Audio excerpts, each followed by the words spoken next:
PT DSD Negeri 076717 Wonozaluluyu Kecamatan Morowo Kabupaten Nias Barat.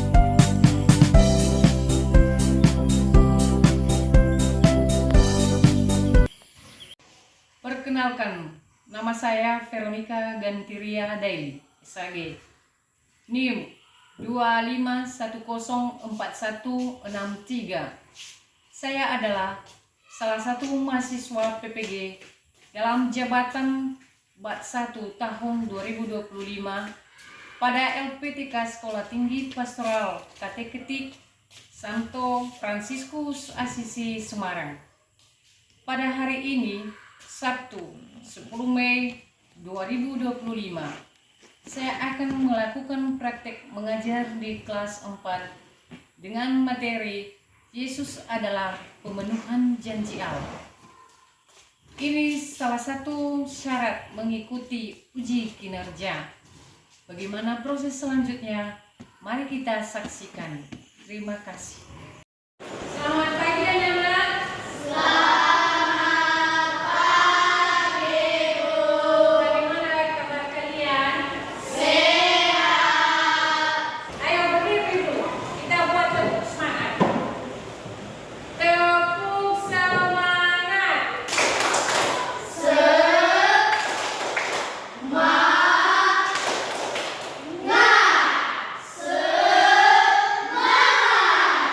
Baik, silakan dulu. Sebelum kita mulai pelajaran kita, supaya pelajaran kita juga lebih lancar, pertama sekali mari kita menyerahkan diri kepada Tuhan melalui doa. Siapa petugas hari ini? Silakan ke depan.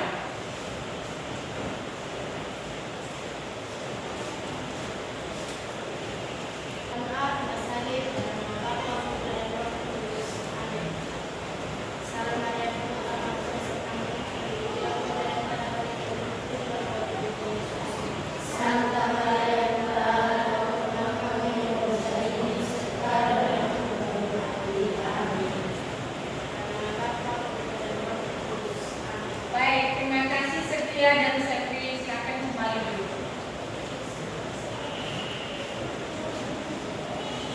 Nah, sebelum kita melanjutkan pelajaran kita pada hari ini, terlebih dahulu Ibu akan mengabsen kehadiran kalian. Sekalipun kita tidak terlalu banyak, tetapi tetap kita absen.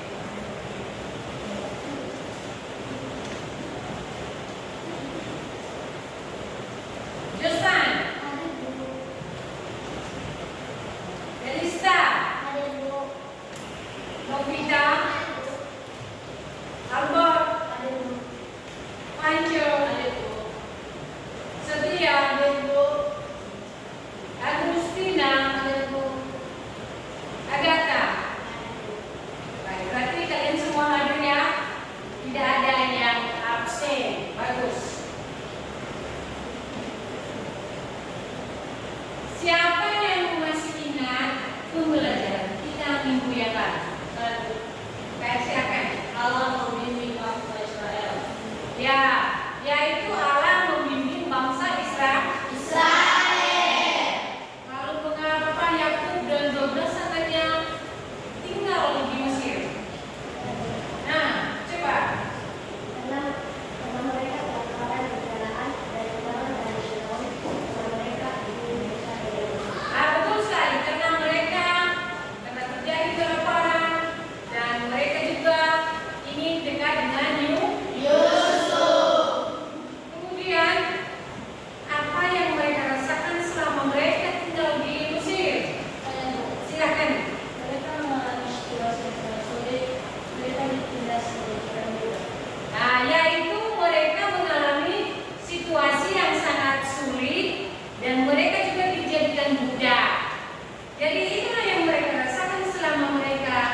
Yesus itu pengumuman janji Allah.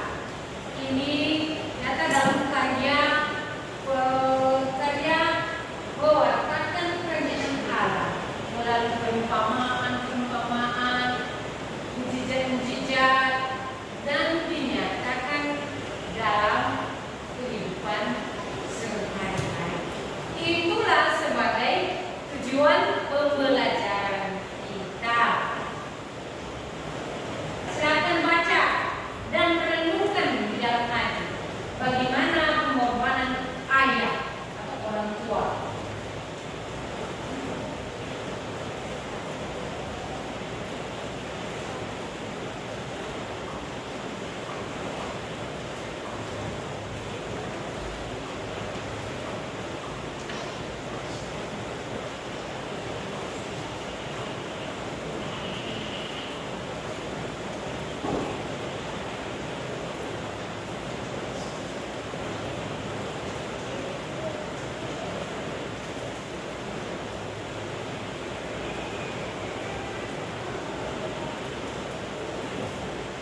Silakan dibaca,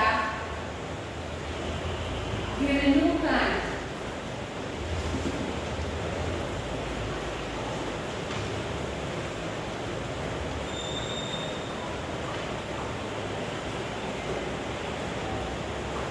Renungkan dalam hatimu bagaimana orang tua itu memperjuangkan kehidupan kita sehari-hari.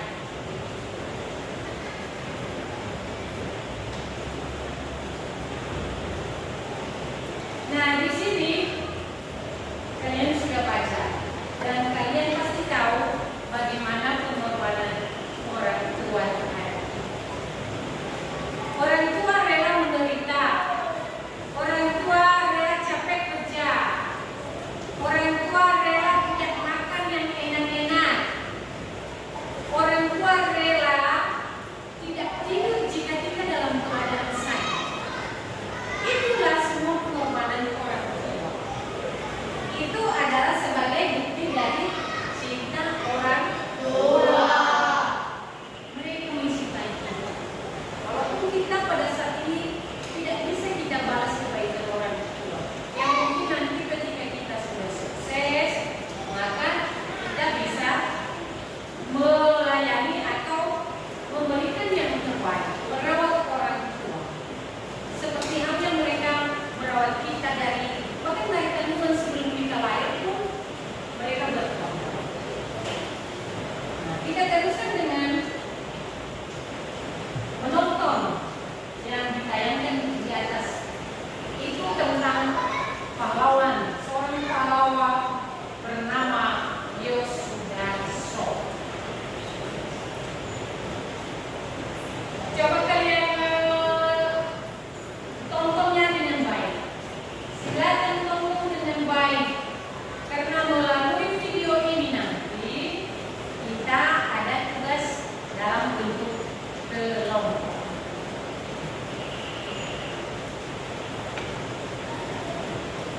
The Bluetooth device is connected successfully. Itu menjadi seorang prajurit. Ia gugur saat usianya 36 tahun pada 15 Januari 1962 di atas kapal perang Republik Indonesia KRI Macan Tutul dalam peristiwa pertempuran Laut Aru setelah ditembak oleh kapal patroli air Miss Eversted milik armada Belanda pada masa kampanye Trikora. Saat itu, Yosudarso tengah menjabat sebagai Kepala Staf Angkatan Laut KSAL Indonesia atau orang nomor 2 di Angkatan Laut Republik Indonesia ALRI kala itu. Sebagai perwira tinggi, Yosudarso tidak seharusnya turut terjun langsung di dalam operasi Laut Aru, namun ia rela mengorbankan dirinya dalam operasi tersebut dan menyelamatkan 2 kapal Republik Indonesia yang lainnya. Dikutip dari buku Sekali Merdeka Tetap Merdeka, biografi para pejuang bangsa periode revolusi bersenjata 1985, karya Sugiono Kares dan Eni Sukaini. Pada 1947, Yosudarso mengikuti pendidikan pelatihan Oksir Alwi di Kalibagung, Tegal. Lalu pada 1950, selepas pengakuan kedaulatan Indonesia secara penuh oleh Belanda usai konferensi Meja Bunda (KMB), Yos Sudarso menempuh pendidikan Sekolah Angkatan Laut (SAP) di Surabaya. Dalam perjalanan karir selanjutnya, Yos Sudarso kerap ambil bagian dalam serangkaian operasi militer untuk mengatasi berbagai pemberontakan yang terjadi di wilayah Negara Kesatuan Republik Indonesia (NKRI). Ia pernah memimpin beberapa kapal perang Republik Indonesia (KRI) dari KRI Alun, KRI Gajah Mada, KRI Raja Wali, KRI Patimura, hingga KRI Macan Tutul. Selain itu, ia pun sempat menjadi hakim pengadilan militer selama 4 bulan pada 1958. Operasi di Laut Aru ini merupakan misi untuk membebaskan Papua Barat dari Belanda setelah Presiden Soekarno menyerukan Trikomando Rakyat (Trikora) pada 19 Desember 1961. Operasi senyap di perairan Maluku ini terjadi pada 15 Januari 1962. Saat itu ada 3 kapal perang Republik Indonesia (KRI) yang dilibatkan, yakni KRI Macan Tutul, KRI Macan Kumbang, dan KRI Harimau. Sementara Yos Sudarso adalah pemimpin KRI Macan Tutul. Namun sayangnya, pergerakan Yos Sudarso dan 3 unit KRI yang beroperasi di Laut Aru itu tercium oleh armada perang Belanda. Diketahui ada 3 kapal perang berukuran besar dengan persenjataan yang lebih lengkap di kubu lawan. Sadar akan kekurangan perlengkapan tempur, Yos Sudarso pun memerintahkan ketiga kapal Indonesia untuk putar balik dan mundur untuk sementara. Namun, kapal Belanda mengira tindakan kapal Indonesia itu merupakan sebuah manuver atau pelicikan untuk menyerang dengan melepaskan tembakan.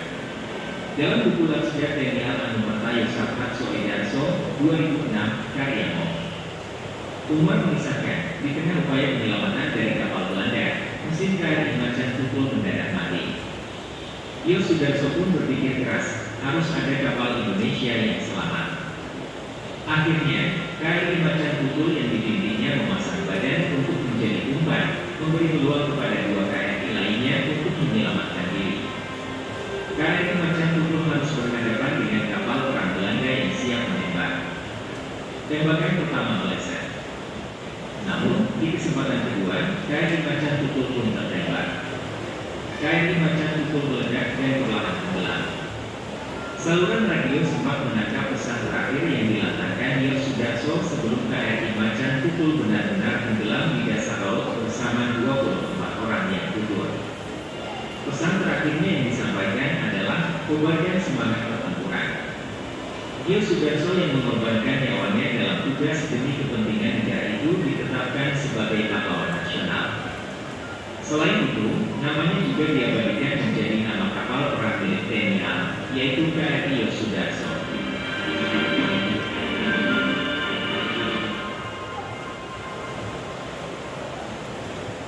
Nah, tentu kalian sudah mendengar dan sudah tahu tentang cerita seorang pahlawan yang bernama Yos Sudarso. Sudah jelas tadi kan?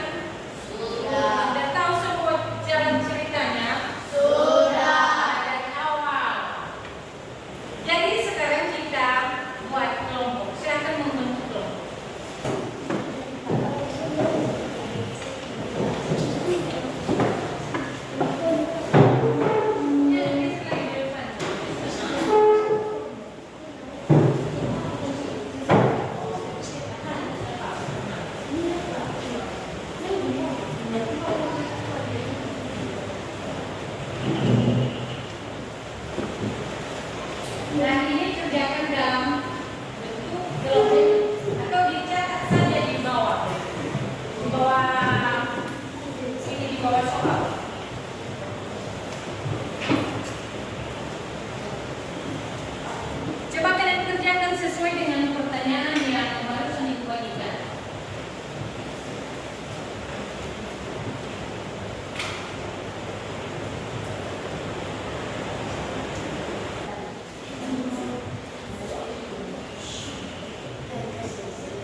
berjalan ke laut.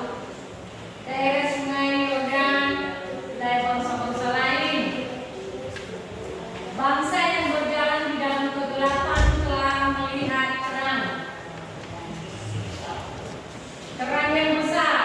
Mereka yang diam di negeri kekelaman, atasnya terang telah bersinar. Engkau telah menimbulkan banyak sorak-sorak dan sukacita yang besar.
mengerjakan tugas dengan sungguh-sungguh.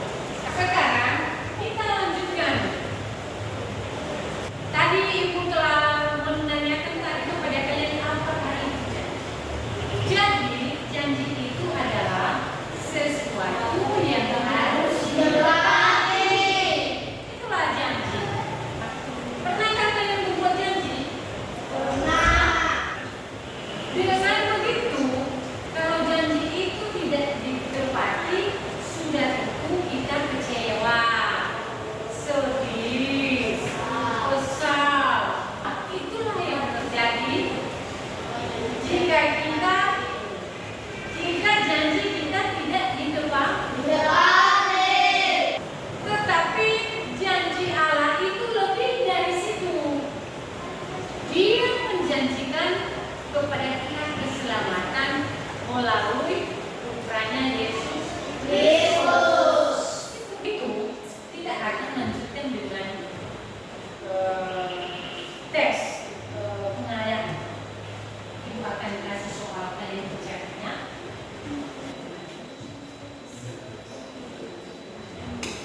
Kalau sudah, silakan dikumpulkan. Kumpulkan saja. Kumpulkan nomor.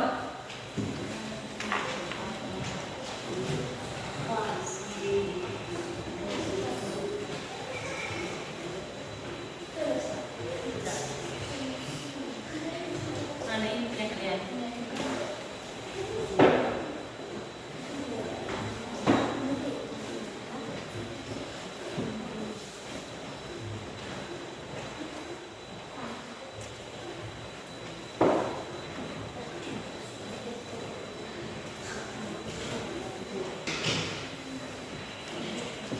Nah, sekarang lihat ke depan. Pelajaran kita cukuplah sampai di sini. Minggu depan kita akan teruskan. Fokuskan ke sini. Bapak, nah bawa saja di sini. Begitu saja. Bapak,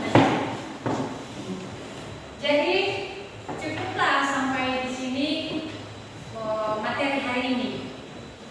Minggu depan kita lanjutkan. Dan sebelum